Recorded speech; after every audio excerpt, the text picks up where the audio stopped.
ਚੋਈ ਸਾਹਿਬ ਬਰਾਦਰੀਆਂ ਦੀ ਤਰਫ ਜਾਂਦੇ ਆ, ਤੁਸੀਂ ਇੱਕ ਨਜ਼ਮ ਲਿਖੀ ਹੈ, ਤੁਹਾਨੂੰ ਯਾਦ ਹੈ?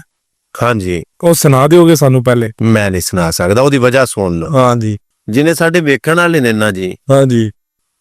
ਮਿੱਠਾ ਮਿੱਠਾ ਹੱਪ ਹੱਪ ਕੌੜਾ ਕੌੜਾ ਥੂ ਥੂ ਥੂ। ਥੂ।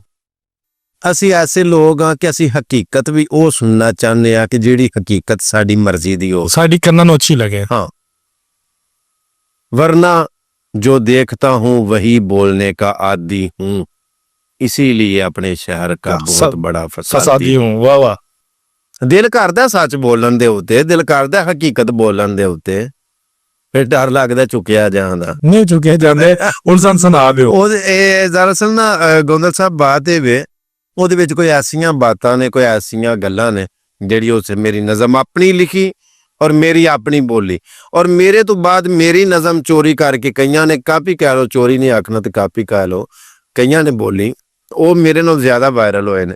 ਲੇਕਿਨ ਮੈਂ ਨਾ ਕਿ ਜਿਹਦੀ ਵਜ੍ਹਾ ਤੋਂ ਕਿਸੇ ਦਾ ਹਾਸੇ 'ਚ ਵੀ ਦਿਲ ਦੁਖੇ, ਉਸ ਗੱਲ ਤੋਂ ਅਵਾਇਡ ਕਰਨਾ ਚਾਹੀਦਾ।